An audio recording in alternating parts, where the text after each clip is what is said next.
Hi, my name is Morgan and I am a neuroscience researcher, and today we are reacting to mental health TikToks. So, in case you were unaware, May is Mental Health Awareness Month, and I thought it would be fun to do a reaction video that had something to do with that, and I recently joined TikTok.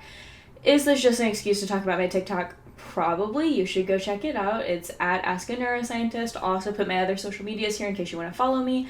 And for any future videos, if you want to ask me questions or suggest video topics or reaction videos or whatever, you can email me at askaneuroresearcher@gmail.com. But anyways, for this video, I just went onto TikTok and searched hashtag mental health, hashtag mental health tips, different mental health related tags, and I found these videos. Some of these videos I agree with and I thought they were great, and some of them I don't agree with so much, and I'll talk about that whenever those individual videos come up. Also, because this is a mental health related video, I will be putting hotlines and resources for different mental health things in the description. I think it's extremely important to seek help if you feel like you need help. I personally believe that everyone on the planet would benefit from therapy, but specifically if you feel like you have a reason to go to therapy, also please do. I go to therapy for my anxiety. I think it's a great resource and it's really helped me, and it's really helped a lot of people. I want to say also before I get into the video that at no point do I want to discount someone's story, someone's expressing their emotions. If you have found something that works for you for whatever your different mental health related thing is, please continue to do it. If someone suggests something and I'm like, there's no world where that would work, but it works for you, please do it. What I say is my opinion from like a neuroscience perspective, but that doesn't mean humans are all different, our brains all work differently, different things work for different people. So if you found something that works for you, keep doing it. If you want to suggest different mental health tips in the comments, go for it. Maybe it'll help someone. I also wanted to talk about the mental health tips on TikTok because something really interesting that I've noticed is there's a lot of people who go on TikTok and take things that like their therapist has told them and then just sort of throw it out there, or they'll say things that like apply to one mental illness but also apply to a bunch of other mental illnesses and sort of get things mixed up. And there are a lot of really great mental health professionals on TikTok, but then there's also people just sort of spreading whatever information they think is helpful, which I think it's great to normalize different mental illnesses, and it's great to normalize seeking therapy and seeking help. But I also think there's sort of a point to where, you know, a 60-second video isn't going to totally encapsulate what it's like to have a mental illness or how to properly treat that mental illness, or the fact that treating mental illness can be different for different people. So I think there's some messages that can sort of get lost by being put on TikTok. So I just thought it would be interesting to sort of go through some of these videos. If you enjoyed this style of video and want me to react to more TikToks or YouTube or TV shows or whatever, let me know in the comments. Let me know if there's a specific like hashtag or community or something that you want me to search. I've also seen some neuroscience content on there that was like kind of iffy that I thought about doing, so let me know if you'd be interested in any of that. Alright, and the last thing that I just sort of need to get out of the way is just I filmed this video on a different day than I am filming this intro, so in the video I will be wearing a different shirt, my hair will be different, and all of that stuff. I'm sorry if that confuses anyone or throws anyone off. Hey Sam, can we chat for a second? Sure. Okay, so I noticed that we haven't been turning in our homework the past few weeks. Why?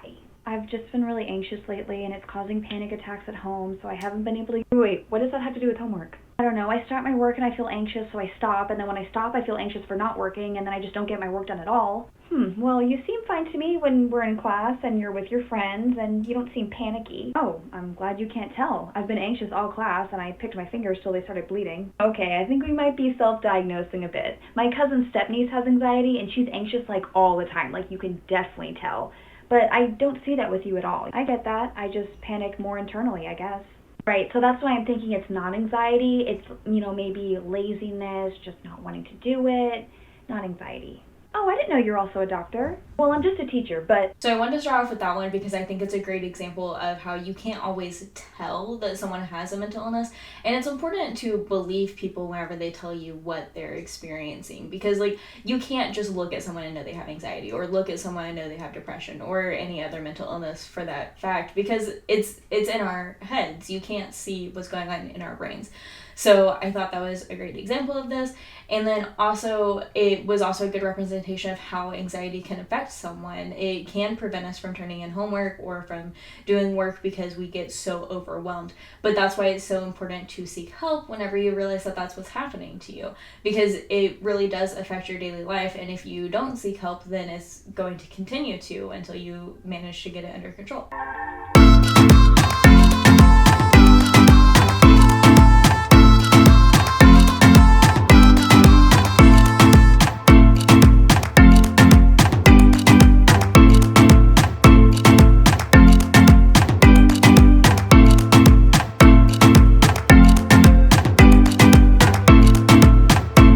Because it talks about a technique called grounding, and grounding is something that's recommended by sort of more like homeopathic type medicine things, and it really isn't evidence-based. It's sort of based on, you can walk outside and you feel like a little bit better. There's some people who say it's better to like walk outside barefoot, and that can like rejuvenate you and it can ground you more.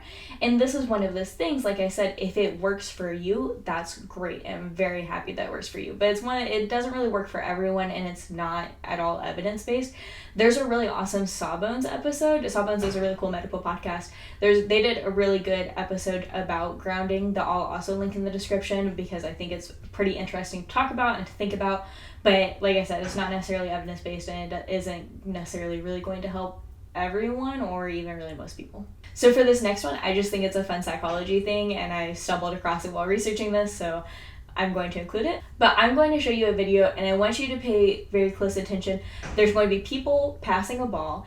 If you were born in an odd number year, pay attention to the people in black shirts passing a ball and see how many times they pass it. If you were born in an even number year, pay attention to the people in white shirts and see how many times they pass the ball.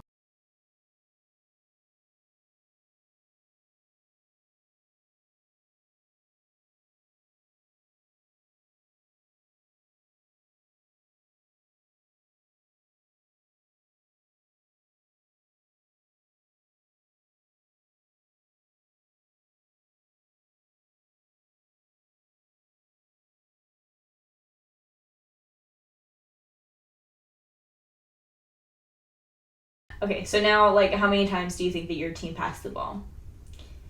Did you notice the giant gorilla walking across the screen? Because there was a giant gorilla. Rewind this if you didn't see it. Go pay attention to that. There was a giant gorilla that walked across the screen. So now I'm going to play this TikTok now that you have context for what this TikTok is talking about. Psych 101 class, because of course I did. And the professor split the room into two groups, the black team and the white team, and he was going to play us a video. Now, on the video, the black team and the white team each had a ball, and they were going to throw the ball back and forth amongst themselves, and we had to count how many times our team did that. And I'm thinking, that's so boring. I hate counting. Everything's garbage. But I'm also thinking, this is a psych experiment. There's going to be some shit. At the end of the video, firstly, counting's so tedious, and I tried so hard to focus on it. But I'm pretty sure I know what the experiment is, and he says, how many times the ball, whatever. And I put up my hand because I think I know what this is about, and I say, I saw the man in the gorilla suit walk into the middle of the frame, pound on his chest, and then leave the video. Because I think the experiment is, who's going to admit that they saw the gorilla? Turns out almost 99.9% of the room didn't see the man in the gorilla suit at all. In fact, they did not believe that I had seen it. Maybe 4 of us in an auditorium saw the guy. And I'm pretty sure in retrospect we were all neurodivergent. So my question to the neurotypicals is, maybe I can't do my dishes, but are you guys okay? You didn't see that? What is your brain doing? So I really don't know for sure exactly what's going on there, but if I had to take like a guess, our brains are really good at processing out information that we don't need. Think about like your daily commute to like work or school. Do you remember every second of that drive? No, because it's the exact same every single day. Nothing changes. You only remember what's new and unique about it, because that's information that your brain doesn't really need. It doesn't change, it's not dangerous, it's not bad. So like your brain's not going to really retain it, your brain's gonna sort of just throw that out. So if we're watching something and we're actively paying attention to something else, we're like, okay, we're gonna pay attention to the people throwing the ball. This man in the gorilla suit has absolutely nothing to do with that. So why would your brain remember it? Because your brain doesn't need to remember it. That's not what we're focusing on right now. I don't know what the reasoning is that the neurodivergent people in the class might realize that there's a man in the gorilla suit like better than neurotypical people. But also this does seem to sort of just be like her theory on why they were able to see it. So I don't know if there's any real science there. I just thought this was fun. Take that, something up to Billy Band, take a minute, working back, starting back to know you where you if it's up, then it's up, then it's up, then it's up. If it's up, then it's up, then it's up, then it's up. If it's up, then it's up. If it's up, then it's up. If it's up, then it's up, then it's up, then it's up. So I really like this guy. He's a mental health professional on TikTok that I really trust. Most of his content is really good and like really positive and uplifting. But I thought it was sort of interesting to talk about imposter syndrome during a mental health video, because imposter syndrome can have a really awful effect on your mental health. In case you're not familiar with it, you're lucky. But imposter syndrome is a term that we've given sort of the feeling that like you are an imposter in your area wherever you are. For example, I am a neuroscientist. I talk about neuroscience on YouTube. I'm studying neuroscience. I work in a neuroscience lab. But sometimes I think to myself that, you know, I really don't know that much about the brain, or that I don't belong in neuroscience spaces. And this is something that affects minorities and women a lot more than it does like cis straight white men. But it can also affect them as well. But I think that stems from us constantly being told that we're not good enough for the position, whereas people who aren't part of a minority or who aren't women are a lot less likely to have that same experience. Not saying that they don't, but they're less likely to have. But I think it's important to talk about imposter syndrome and to sort of both normalize it and talk about sort of like helping each other through it, because most of the time, if you're someone who experiences imposter syndrome, you're not an imposter. Like, the fact that you're questioning whether or not you belong in that space shows that you're not an imposter, because you are genuinely considering that you should be there, or like whether or not you should be talking about these subjects, versus the people who like feel entitled to talk about those subjects typically don't know as much as they think they do. Watch this if you struggle with intrusive thoughts, okay? I have a tip. I'm going to help you. This is something my mom told me, and it's the single thing, the only thing that has helped me with these intrusive thoughts. So, for example, I get them a lot when driving, okay? So, like, I'm driving on a bridge, and in my mind, this scenario starts where I, swerve, something happens, I fly off the bridge, I crash into the water, I die, I drown, I'm banging on the windows, the thought ends, and it plays over and over and over again, it loops. So this is what you're going to do. You're not going to let the thought end where it's, like, ending. You're not going to let it keep repeating. So when that thought plays in my head, I fly off the bridge, right, crash into the water, I'm underwater, I'm banging on the windows. It doesn't start over. I don't let it start over. Instead, I just keep going, okay? Now the car transforms into a submarine and starts going up. It sprouts wings. We fly to the moon. We live in this colony with, like, these little alien raccoons. We're having a great fucking time just braiding each other's hair, okay? Just trust me. This is going to change your life. So I don't know for sure any science behind this. I just thought it was a nice tip to share in case any of my followers or anyone who might see this struggles with intrusive thoughts. If I had to take a guess, I would say this was because our brain does really tend to focus on loops. Like we will create loops if you like have anxiety or depression or other things. Your brain will just continue to think about these scenarios, and so I would imagine that interrupting that loop would be extremely helpful to sort of stop it. I don't know for sure. If you've tried this method and it works for you, let me know in a comment, but I thought it might be useful to share. I'm going to give you the number one food to improve your overall happiness and avoid depression. Pay attention. Walnuts actually have a special type of omega-3 that actually make you happy. This type of omega-3 is only found in walnuts. Also, the skin of the walnuts has selenium, which increases the growth and production of serotonin in the body, which actually releases endorphins, which causes happiness. Not to mention the selenium increases your external immune system, so when you're grabbing doors and stuff, you're less at risk for catching the virus. Comment the flex emoji if this. So here's the thing. Anytime someone says that like a food will help with your anxiety or depression, I would be skeptical. I'm not saying that there's not any that help, but more often it's just people trying to sort of like push this cure for depression or anxiety that isn't really a thing. So I actually looked this up because I wanted to make sure that I was giving you guys like accurate information. And what I found was one study saying that people who ate walnuts normally, like they didn't like change anyone's diet. People who like normally ate walnuts tended to be happier than people who didn't. But happiness and sadness are not the same things as happiness and depression. So those are two separate concepts. Also, the people who ate walnuts reported a greater interest in doing things. That is a quote from the study, doing things. Any study that says things, you should be a little bit skeptical of. And I have some issues with the way that the study was done. I don't super trust it. But also, people who are more active also tend to be less depressed. But that sort of almost is reverse logic, because what happens is that whenever you are depressed, you don't have much motivation to do things, and you're not really going to go outside. So it's not that people who are depressed don't want to go outside or don't go outside, it's that they like have sort of an inability to while they're in a depressive state. Another study that I found said that eating walnuts had absolutely no effect on the mental health of the people that they studied, and they actually did do like a real trial with like placebos and controls and all of that stuff, and they found that eating walnuts or not eating walnuts did not change anyone's mood in a significant way, except for young, healthy males. It did seem to improve their mood. So that doesn't necessarily mean anything about anxiety and depression, but they tended to be like a little bit happier. So if you're a young, healthy man, maybe eat some walnuts. And, you know, I don't really have too much of an issue with this, because like eating walnuts doesn't really like hurt people unless you're allergic to them. So like, if you want to go do it, it's fine. It's just probably not going to actually help with anxiety and depression. 3 helpful anxiety tips from psychologists.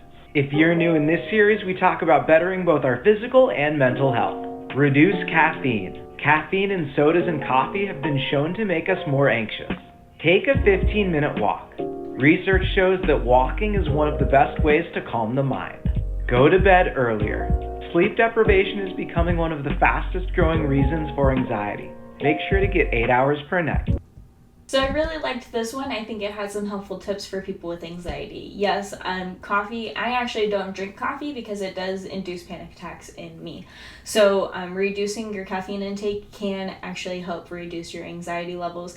Basically, because caffeine sort of raises your heart rate, raises your blood pressure, it sort of puts us into a fight or flight mode. And then your body that's already anxious gets more anxious because it realizes that now we're in fight or flight, and it sort of creates this loop of anxiety. So yeah, reduce caffeine intake. Going for a walk can also be beneficial, because a lot of anxiety is also just sort of excess energy. Or if you think about sort of the fight or flight aspect, going for a walk will sort of trick your body into thinking that you're fleeing whatever the danger is. So you're sort of like getting away from it, even if it's just a danger that's in your head. So going for a walk can also be beneficial, or doing any sort of other exercise can help. And then having a normal sleep schedule is just good for everyone. So that's just good advice. Life tip for people with anxiety. So this one took me a pretty long time to learn, but it's actually really simple. Anything worth doing is worth doing poorly. Now I know that's probably the opposite of what you guys have normally heard, but I actually think it's much better advice than the traditional version. People with anxiety often get so overwhelmed that they can't execute something perfectly that they don't do anything at all. But if you're too overwhelmed to make dinner, it's way better to just grab a handful of lunch meat and eat that straight than eat nothing at all. Let's look at it by the numbers. Say you're in a college class that has 3 grades. They can be tests, papers, whatever. And you do pretty well on the first 2. Let's say you get 90s for both of them, but then your executive dysfunction kicks in and you're too overwhelmed to do the next project well. Don't turn in anything. That drags your average in this class down to a 60, which is failing. It means you'll have to retake the class. If you literally half-ass it, if you turn in a project that's only good enough to get a 50, you can still pass the class. Doing something is always better than doing nothing. So I totally agree with this video. I think it's something that's really difficult for people with anxiety to learn, is that it's possible to sort of turn in something that's not 100% perfect, or to do something that's not 100% perfect. I know something that's really helped me sort of grapple with that and deal with that is trying new hobbies. So new hobbies are super low stakes. They don't have to be perfect. You don't even have to show them to anyone. But whenever you're first starting out, they're never going to be perfect, and you're not going to be able to do it perfectly because you're a beginner and everyone has to begin somewhere. So if you maybe start off with like painting or knitting or crocheting or something, your first few projects are going to look like garbage. Like they're going to be awful. And it's important, I think, to go through that process and realize it's still fun to do and they're still good to do, and it's okay to not have done something perfectly. And so I think hopefully maybe that helps some people. I hope it helps someone, but yeah, it's just something to keep in mind. Okay, so now I'm going to show 2 videos that talk about 3 different types of supplements that I have an issue with, that TikTok seems to have really like gripped onto. And so we're going to talk about what they are and why they're issues. But first I'm going to show the 2 TikToks. I want to start sharing some natural ways to cope with anxiety that have really helped me firsthand. The first one for me that's my saving grace is taking magnesium. This has become part of my nightly routine that I rarely skip. I don't want to fall asleep. Okay, so that was the first one. So a couple of weeks ago I saw this girl on TikTok talking about this vitamin right here. Oh my god, I've never made a TikTok, but this is really exciting. I do take L-tyrosine. I take it for ADHD. L-tyrosine helps your brain make dopamine, and that's something that ADHD brains really crave. This has helped me with focus. It's really important that you take L-tyrosine on an empty stomach. I take it in the morning, and then if you have caffeine in the morning, take this. Especially if you're a coffee person, it'll get rid of all of your jitters and all of the negative aspects of caffeine. So take the L-tyrosine on an empty stomach, and then I'll have like my coffee or my tea, and then I have the theanine, and I'm good to focus, and then I re-up on the L-tyrosine before lunch, and you can do it later on in the evening if you really need to also. But take it, it's good for you, get off Adderall.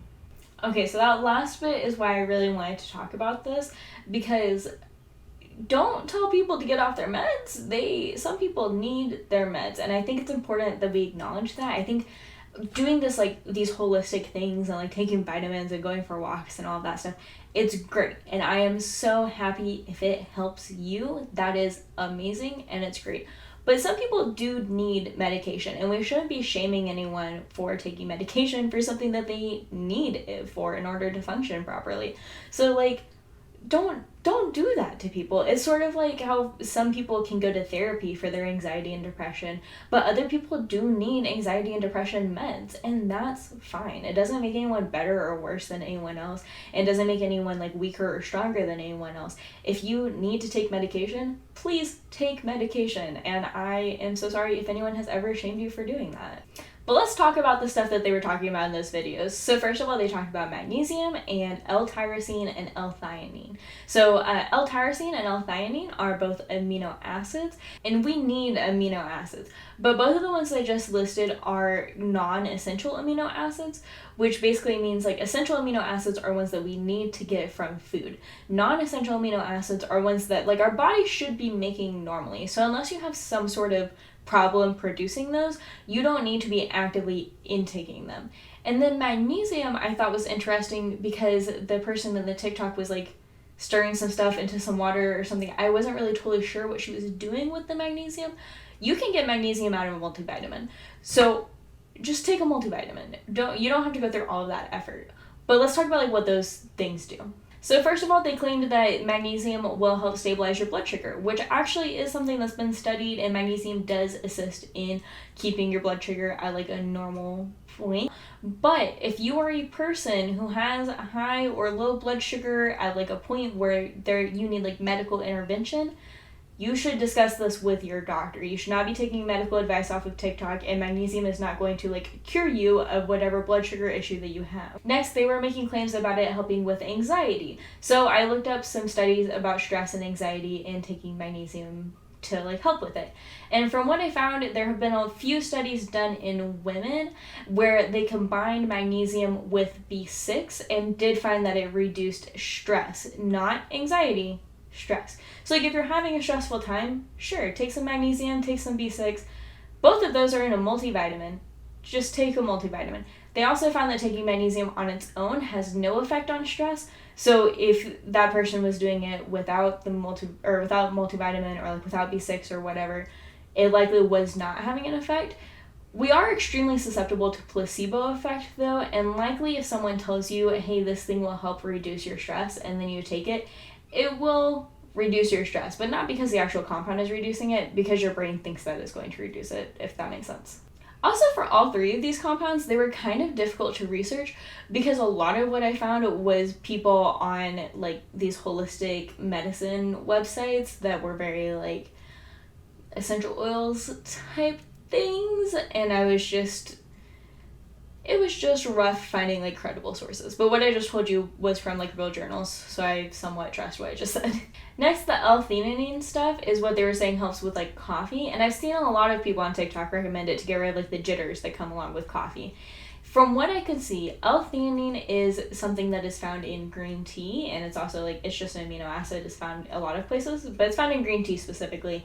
And it does seem to reduce anxiety, but then coffee increases anxiety, like we talked about earlier. So taking both of them together, I feel would kind of just even out. There were some studies done that showed that coffee and L-theanine together increased alertness and awareness. So I don't know exactly how that helps, but I guess if you want to take them both together, maybe you'll be more like alert, but I couldn't really find that much about it in reducing the anxiety effects.